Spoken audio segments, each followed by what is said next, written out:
Bleak House by Charles Dickens. Chapter 23. Esther's Narrative. We came home from Mr. Boythorn's after 6 pleasant weeks. We were often in the park and in the woods, and seldom passed the lodge where we had taken shelter without looking in to speak to the keeper's wife. But we saw no more of Lady Dedlock, except at church on Sundays. There was company at Chesney Wold, and although several beautiful faces surrounded her, her face retained the same influence on me as at first. I do not quite know even now whether it was painful or pleasurable, whether it drew me towards her or made me shrink from her. I think I admired her with a kind of fear, and I know that in her presence my thoughts always wandered back, as they had done at first, to that old time of my life. I had a fancy, on more than one of these Sundays, that what this lady so curiously was to me, I was to her. I mean, that I disturbed her thoughts as she influenced mine, though in some different way. But when I stole a glance at her and saw her so composed and distant and unapproachable, I felt this to be a foolish weakness. Indeed, I felt the whole state of my mind in reference to her to be weak and unreasonable, and I remonstrated with myself about it as much as I could. One incident that occurred before we quitted Mr. Boythorn's house I had better mention in this place. I was walking in the garden with Ada when I was told that some one wished to see me. Going into the breakfast-room, where this person was waiting, I found it to be the French maid, who had cast off her shoes and walked through the wet grass on the day when it thundered and lightened. "Mademoiselle," she began, looking fixedly at me with her too eager eyes, though otherwise presenting an agreeable appearance and speaking neither with boldness nor civility. "I have taken a great liberty in coming here, but you know how to excuse it, being so amiable, mademoiselle." "No excuse is necessary," I returned, "if you wish to speak to me." "That is my desire, mademoiselle. 1,000 thanks for the permission. I have your leave to speak, is it not?" she said in a quick, natural way. "Certainly," said I. "Mademoiselle, you are so amiable. Listen, then, if you please. I have left my lady. We could not agree. My lady is so high, so very high. Pardon, mademoiselle, you are right." Her quickness anticipated what I might have said presently, but as yet had only thought. "It is not for me to come here to complain of my lady. But I say she is so high, so very high, I will not say a word more. All the world knows that." "Go on, if you please," said I. "Assuredly, mademoiselle, I am thankful for your politeness. Mademoiselle, I have an inexpressible desire to find service with a young lady who is good, accomplished, beautiful. You are good, accomplished, and beautiful as an angel. Ah, could I have the honour of being your domestic?" "I am sorry," I began. "Do not dismiss me so soon, mademoiselle," she said with an involuntary contraction of her fine black eyebrows. "Let me hope a moment. Mademoiselle, I know this service would be more retired than that which I have quitted. Well, I wish that. I know this service would be less distinguished than that which I have quitted. Well, I wish that. I know that I should win less as to wages here. Good. I am content." "I assure you," said I, quite embarrassed by the mere idea of having such an attendant, "that I keep no maid." "Ah, mademoiselle, but why not? Why not, when you can have one so devoted to you, who would be enchanted to serve you, who would be so true, so zealous, and so faithful every day? Mademoiselle, I wish with all my heart to serve you. Do not speak of money at present. Take me as I am, for nothing." She was so singularly earnest that I drew back, almost afraid of her. Without appearing to notice it, in her ardour she still pressed herself upon me, speaking in a rapid, subdued voice, though always with a certain grace and propriety. "Mademoiselle, I come from the south country, where we are quick, and where we like and dislike very strong. My lady was too high for me. I was too high for her. It is done, past, finished. Receive me as your domestic, and I will serve you well. I will do more for you than you figure to yourself now. Chut, mademoiselle, I will, no matter. I will do my utmost possible in all things. If you accept my service, you will not repent it. Mademoiselle, you will not repent it, and I will serve you well. You don't know how well. There was a lowering energy in her face as she stood looking at me while I explained the impossibility of my engaging her, without thinking it necessary to say how very little I desired to do so, which seemed to bring visibly before me some woman from the streets of Paris in the Reign of Terror. She heard me out without interruption, and then said with her pretty accent and in her mildest voice, "Hey, mademoiselle, I have received my answer. I am sorry for it, but I must go elsewhere and seek what I have not found here. Will you graciously let me kiss your hand?" She looked at me more intently as she took it, and seemed to take note, with her momentary touch, of every vein in it. "I fear I surprised you, mademoiselle, on the day of the storm," she said with a parting curtsy. I confessed that she had surprised us all. "I took an oath, mademoiselle," she said, smiling, "and I wanted to stamp it on my mind so that I might keep it faithfully. And I will. Adieu, mademoiselle." So ended our conference, which I was very glad to bring to a close. I supposed she went away from the village, for I saw her no more, and nothing else occurred to disturb our tranquil summer pleasures until 6 weeks were out, and we returned home, as I began just now by saying. At that time, and for a good many weeks after that time, Richard was constant in his visits.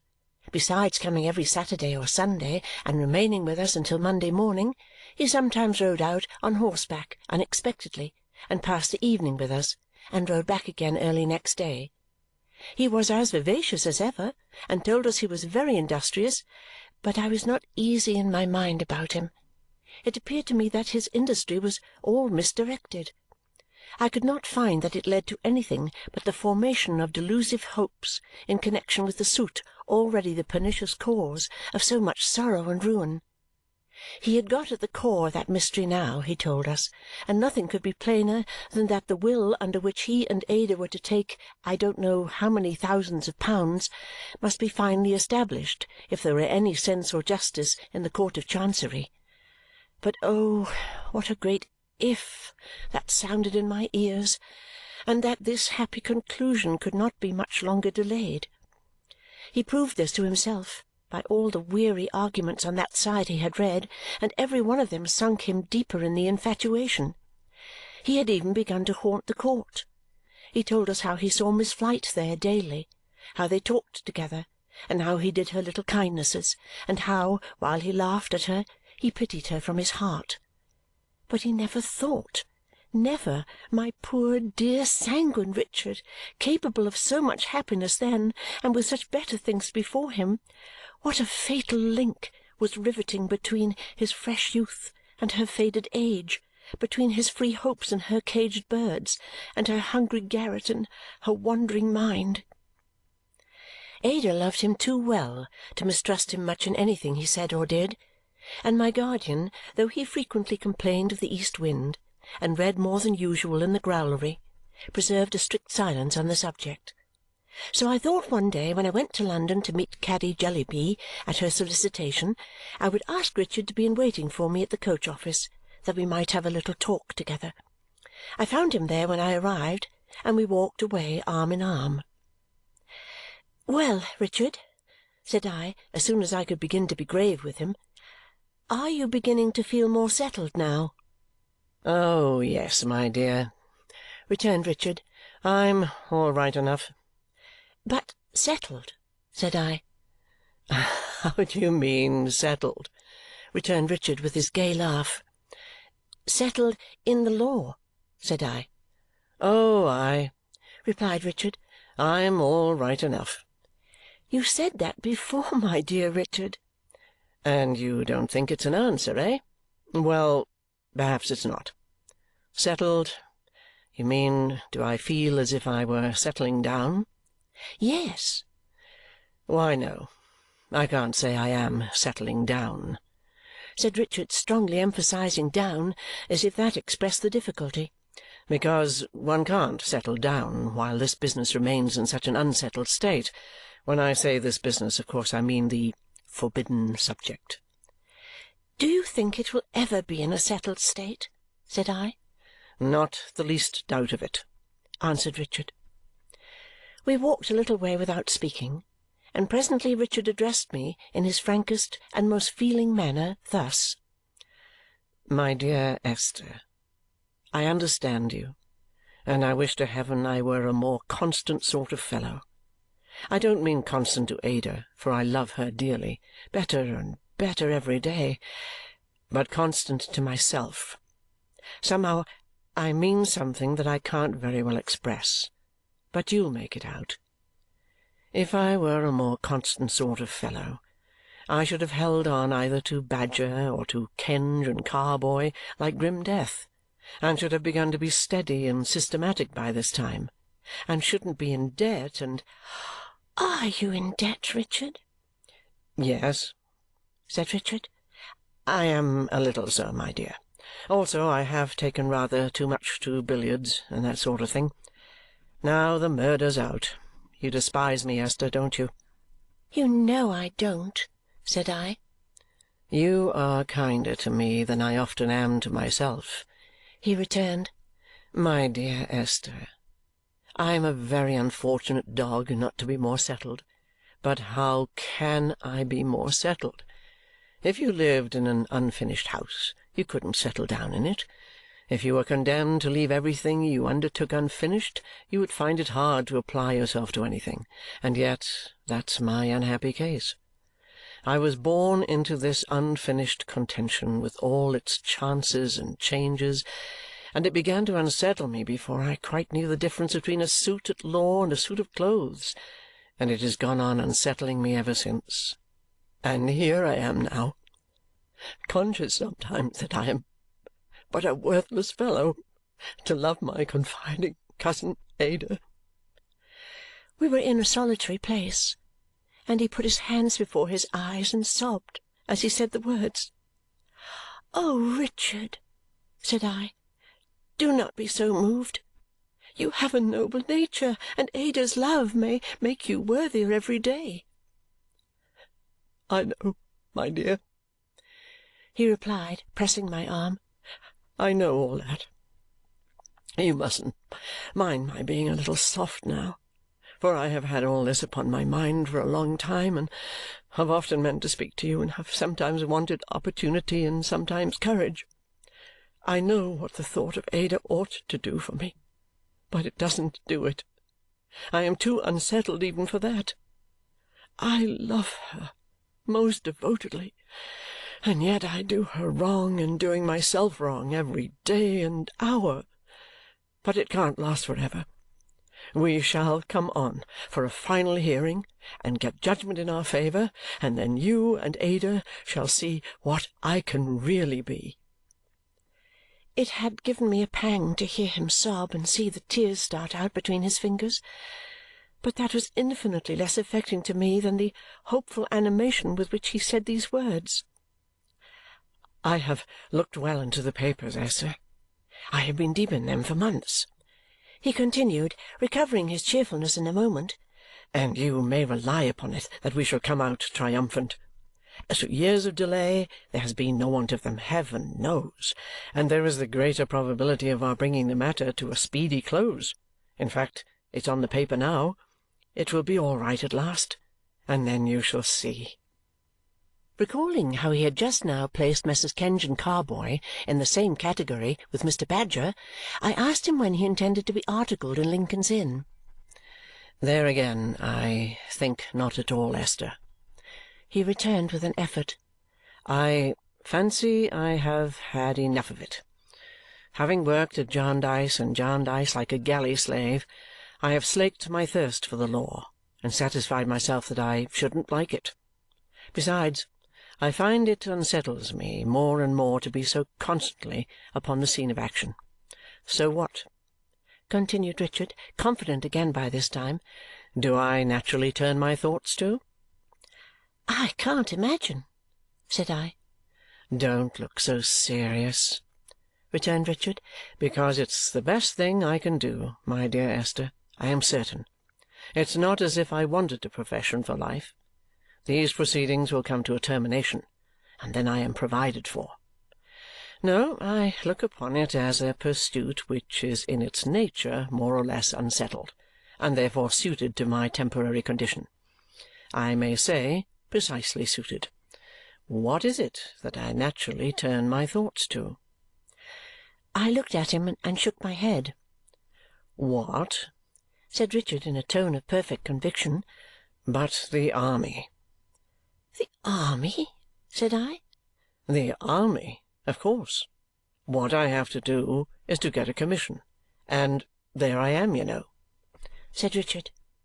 And then he showed me, proved by elaborate calculations in his pocket-book, that supposing he had contracted, say, £200 of debt in 6 months out of the army, and that he contracted no debt at all within a corresponding period in the army, as to which he had quite made up his mind, this step must involve a saving of £400 in a year, or £2,000 in 5 years, which was a considerable sum.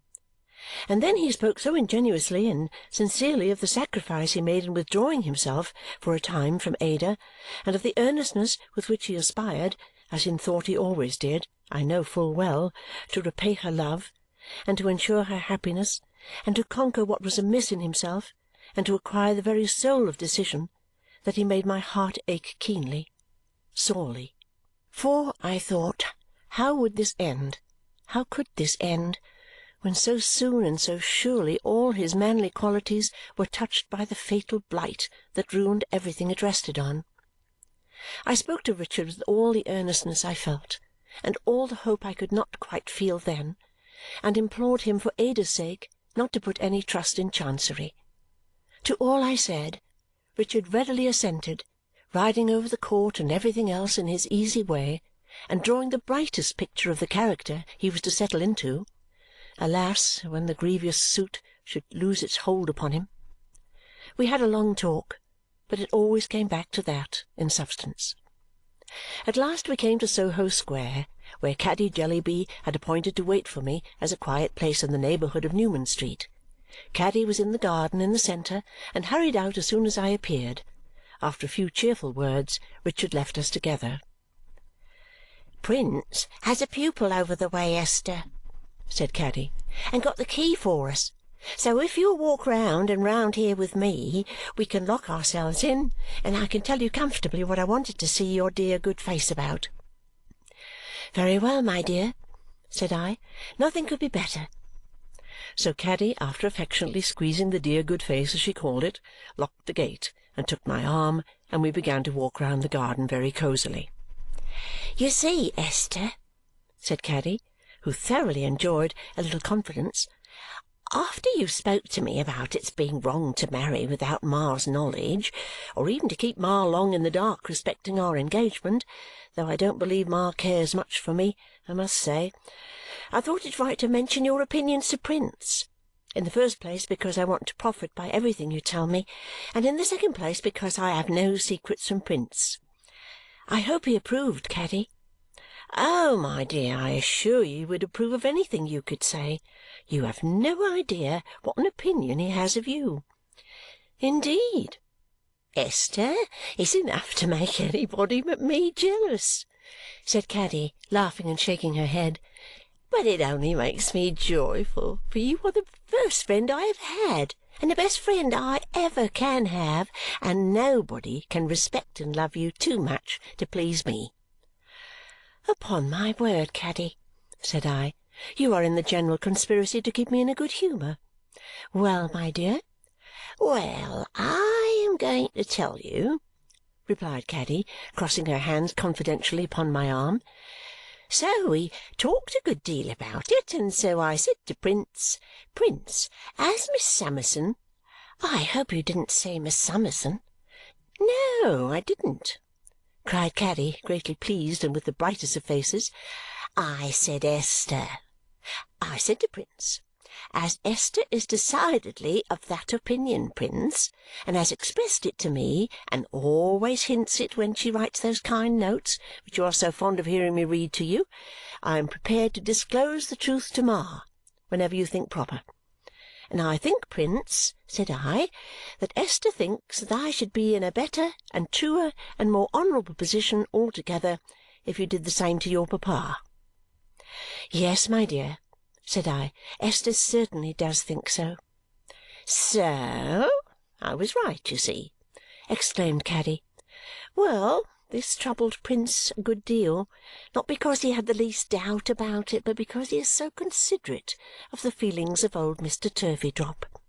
And he had his apprehensions that old Mr. Turveydrop might break his heart or faint away or be very much overcome in some affecting manner or other if he made such an announcement. He feared old Mr. Turveydrop might consider it undutiful and might receive too great a shock. For old Mr. Turveydrop's deportment is very beautiful, you know, Esther," said Caddy, "and his feelings are extremely sensitive." "Are they, my dear?" "Oh, extremely sensitive. Prince says so. Now, this has caused my darling child— I didn't mean to use the expression to you, Esther," Caddy apologized, her face suffused with blushes, "but I generally call my Prince my darling child." I laughed, and Caddy laughed and blushed and went on. "This has caused him, Esther." "Caused whom, my dear?" "Oh, you tiresome thing!" said Caddy, laughing, with her pretty face on fire. "My darling child, if you insist upon it. This has caused him weeks of uneasiness and has made him delay from day to day in a very anxious manner. At last he said to me, 'Caddy, if Miss Summerson, who is a great favourite with my father, could be prevailed upon to be present when I broke the subject, I think I could do it.' So I promised I would ask you. And I made up my mind besides," said Caddy, looking at me hopefully but timidly, "that if you consented, I would ask you afterwards to come with me to Ma. This is what I meant when I said in my note that I had a great favour and a great assistance to beg of you. And if you thought you could grant it, Esther, we should both be very grateful." "Let me see, Caddy," said I, pretending to consider. "Really, I think I could do a greater thing than that if the need were pressing. I am at your service and the darling child's, my dear, whenever you like."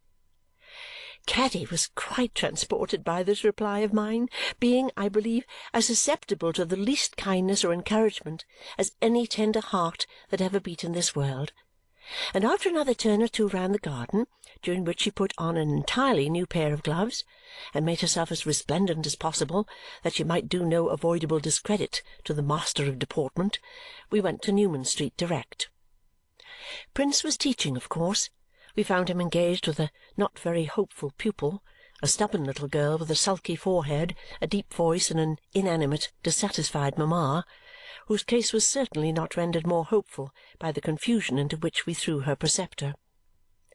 The lesson at last came to an end, after proceeding as discordantly as possible, and when the little girl had changed her shoes and had had her white muslin extinguished in shawls, she was taken away. After a few words of preparation, we then went in search of Mr. Turveydrop, whom we found, grouped with his hat and gloves, as a model of deportment, on the sofa in his private apartment, the only comfortable room in the house. He appeared to have dressed at his leisure in the intervals of a light collation, and his dressing-case, brushes, and so forth, all of quite an elegant kind, lay about. "Father, Miss Summerson, Miss Jellyby." "Charmed, enchanted," said Mr. Turveydrop, rising with his high-shouldered bow. "Permit me," handing chairs. "Be seated," kissing the tips of his left fingers. "Overjoyed," shutting his eyes and rolling. "My little retreat is made a paradise," recomposing himself on the sofa like the second gentleman in Europe. "Again you find us, Miss Summerson," said he, using our little arts to polish. Again, the sex stimulates us and rewards us by the condescension of its lovely presence. It is much in these times, and we have made an awfully degenerating business of it since the days of His Royal Highness the Prince Regent, my patron, if I may presume to say so, to experience that deportment is not wholly trodden under foot by mechanics, that it can yet bask in the smile of beauty, my dear madam. I said nothing, which I thought a suitable reply, and he took a pinch of snuff. "My dear son," said Mr. Turveydrop, "you have 4 schools this afternoon. I would recommend a hasty sandwich." "Thank you, father," returned Prince. "I will be sure to be punctual. My dear father, may I beg you to prepare your mind for what I am going to say?" "Good heaven!" exclaimed the model, pale and aghast, as Prince and Caddy, hand in hand, bent down before him. "What is this? Is this lunacy, or what is this?" "Father," returned Prince with great submission, "I love this young lady, and we are engaged." "Engaged?" cried Mr. Turveydrop, reclining on the sofa and shutting out the sight with his hand. "An arrow launched at my brain by my own child."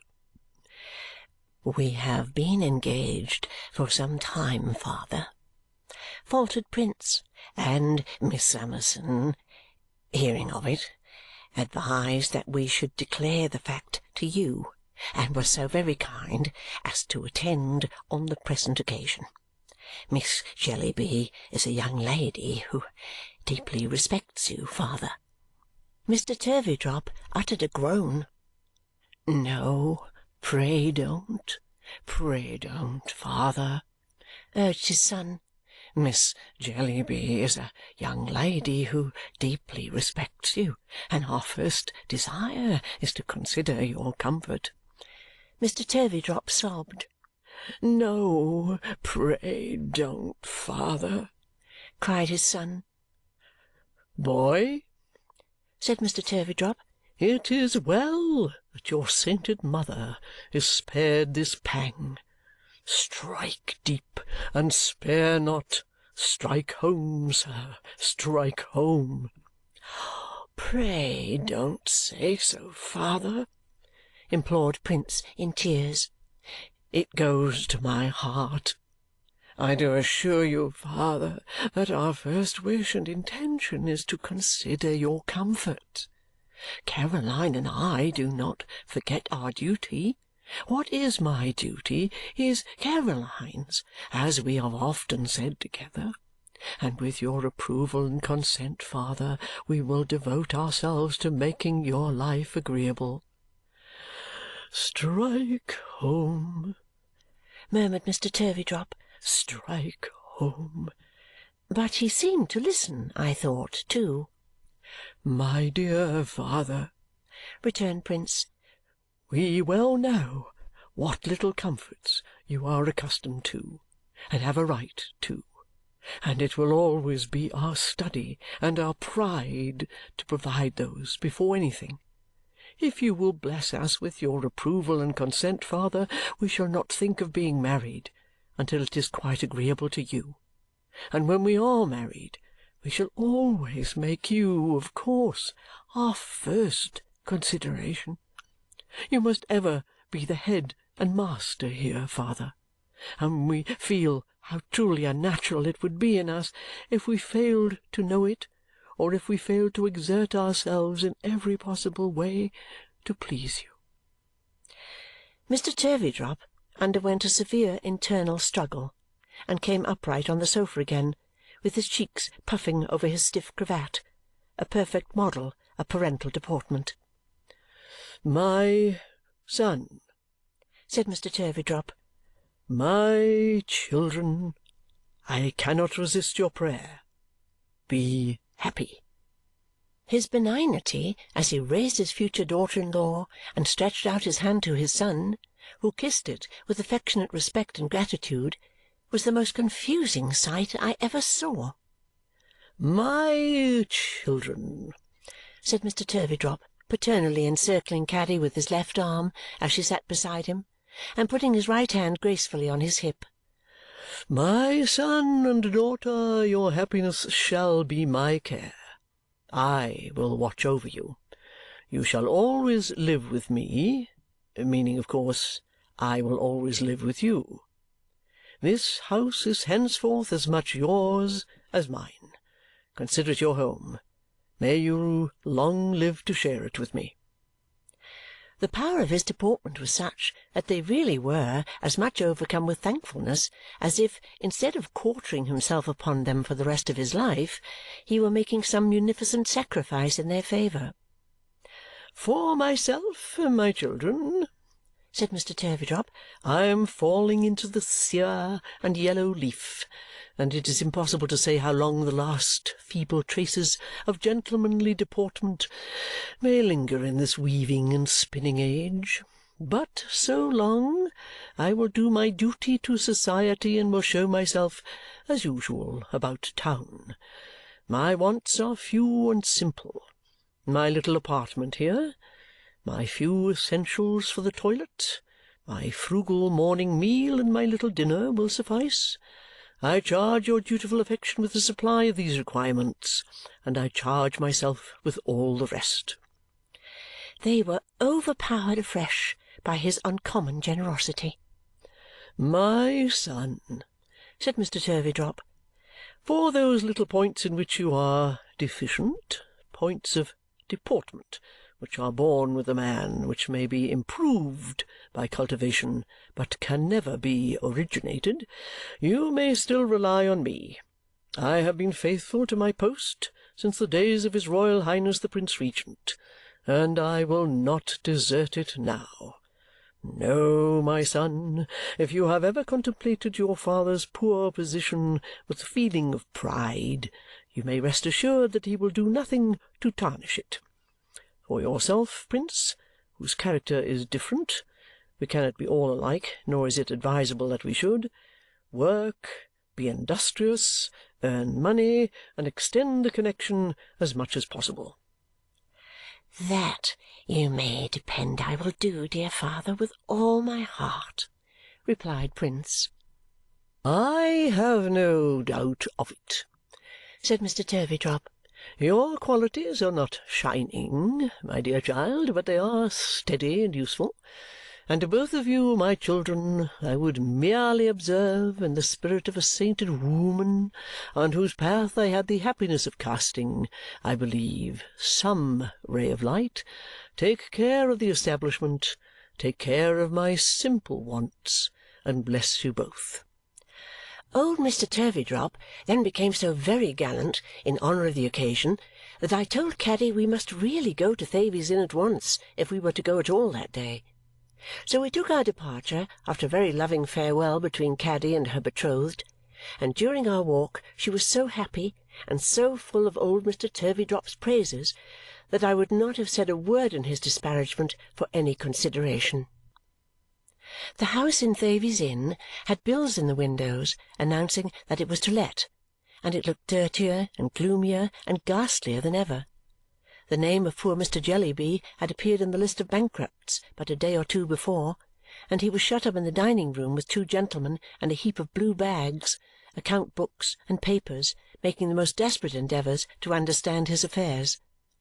They appeared to me to be quite beyond his comprehension, for when Caddy took me into the dining-room by mistake, and we came upon Mr. Jellyby in his spectacles, forlornly fenced into a corner by the great dining-table and the two gentlemen, he seemed to have given up the whole thing and to be speechless and insensible. Going upstairs to Mrs. Jellyby's room, the children were all screaming in the kitchen, and there was no servant to be seen. We found that lady in the midst of a voluminous correspondence, opening, reading, and sorting letters, with a great accumulation of torn covers on the floor. She was so preoccupied that at first she did not know me, though she sat looking at me with that curious, bright-eyed, far-off look of hers. "Ah, Miss Summerson," she said at last, "I was thinking of something so different. I hope you are well. I am happy to see you. Mr. Jarndyce and Miss Clare quite well? I hoped in return that Mr. Jellyby was quite well. "Why, not quite, my dear," said Mrs. Jellyby in the calmest manner. "He has been unfortunate in his affairs and is a little out of spirits. Happily for me, I am so much engaged that I have no time to think about it. We have at the present moment 170 families, Miss Summerson, averaging 5 persons in each, either gone or going to the left bank of the Niger." I thought of the one family so near us who were neither gone nor going to the left bank of the Niger, and wondered how she could be so placid. "You have brought Caddy back, I see," observed Mrs. Jellyby with a glance at her daughter. "It has become quite a novelty to see her here. She has almost deserted her old employment and in fact obliges me to employ a boy." "I'm sure, Ma," began Caddy. "Now you know, Caddy," her mother mildly interposed, "that I do employ a boy who is now at his dinner. What is the use of your contradicting?" "I was not going to contradict, Ma," returned Caddy. "I was only going to say that surely you wouldn't have me be a mere drudge all my life." "I believe, my dear," said Mrs. Jellyby, still opening her letters, casting her bright eyes smilingly over them and sorting them as she spoke, "that you have a business example before you in your mother. Besides, a mere drudge! If you had any sympathy with the destinies of the human race, it would raise you high above any such idea. But you have none. I have often told you, Caddy, you have no such sympathy." "Not if it's Africa, Ma, I have not." "Of course you have not. Now, if I were not happily so much engaged, Miss Summerson," said Mrs. Jellyby, sweetly casting her eyes for a moment on me and considering where to put the particular letter she had just opened, "this would distress and disappoint me. But I have so much to think of in connexion with Borrioboola, and it is so necessary I should concentrate myself that there is my remedy, you see." As Caddy gave me a glance of entreaty, and as Mrs. Jellyby was looking far away into Africa straight through my bonnet and head, I thought it a good opportunity to come to the subject of my visit and to attract Mrs. Jellyby's attention. "Perhaps," I began, "you will wonder what has brought me here to interrupt you." "I am always delighted to see Miss Summerson," said Mrs. Jellyby, pursuing her employment with a placid smile, "though I wish," and she shook her head, "she was more interested in the Borrioboolan project." "I have come with Caddy," said I, "because Caddy justly thinks she ought not to have a secret from her mother and fancies I shall encourage and aid her, though I am sure I don't know how, in imparting one." "Caddy," said Mrs. Jellyby, pausing for a moment in her occupation and then serenely pursuing it after shaking her head, "you are going to tell me some nonsense." Caddy untied the strings of her bonnet, took her bonnet off, and letting it dangle on the floor by the strings and crying heartily, said, "Ma, I am engaged." "Oh, you ridiculous child!" observed Mrs. Jellyby with an abstracted air as she looked over the dispatch last opened. "What a goose you are!"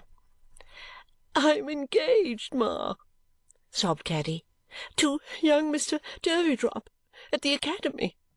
And old Mr. Turveydrop, who is a very gentlemanly man indeed, has given his consent, and I beg and pray you'll give us yours, Ma, because I never could be happy without it. I never could," sobbed Caddy, quite forgetful of her general complainings and of everything but her natural affection.